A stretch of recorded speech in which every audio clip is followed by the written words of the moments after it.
सल हो जिया से मंडप पर दीजे बलिया सारी सर हो जिया से। ये कौन सारी सब था? सारी मंडप पर दीजे बलिया मंडप पर दीजे बलिया सारी सर हो जिया से मंडप पर दीजे बलिया सारी सर हो जिया से। ऊपर में सिया सुके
के कार्यक्रम के लिए हम श्री परम पूज्य श्री छोटे सरकार जी से निवेदन करेंगे कि कैसा कार्यक्रम का रंग रूप रेखा है उसके विषय में थोड़ा सा हमें निर्देश दे।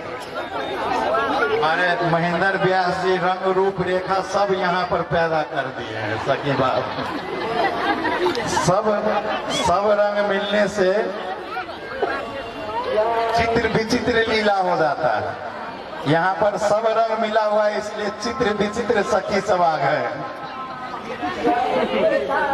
श्री किशोरी जी की, दुल्हा दुल्हन सरकार की, फुलवारी महा महोत्सव की। आज हम लोग दूसरे दिन में प्रवेश कर गए हैं जनकपुर वासी।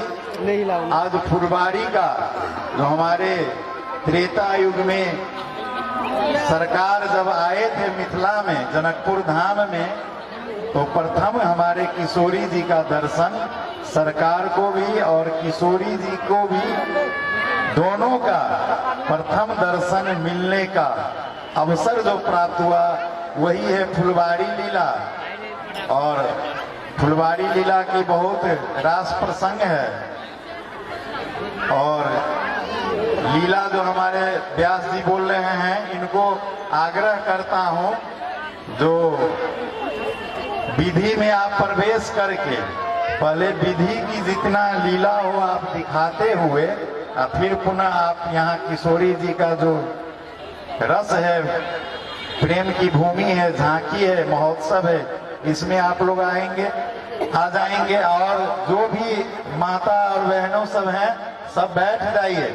आप व्यवस्था को, जैसे पार्क में हम लोग जाएंगे तो फिर पीछे नहीं जाना है, यहीं से आप लोग दर्शन कीजिएगा। कुछ ही लोग जो 2-4 लगे हुए हैं वही लोग जाकर के और वहां पर जो मिलन होगी वो मिलन का यहीं से आप लोग दर्शन करेंगे, लाभ लेंगे। आप भीड़ को नियंत्रण करके आप ही लोग बनाएंगे, जितना अच्छा व्यवस्था बनाएंगे उतना देर हम लोग आनंद लेंगे। और इसी तरह अभी से लेकर राम कलेवा तक, विवाह महोत्सव तक, मटकोर जो भी लीला है सब लीला में हम लोग व्यवस्थित आनंद लेंगे। जय जय किशोरी जी, जय सिया राम।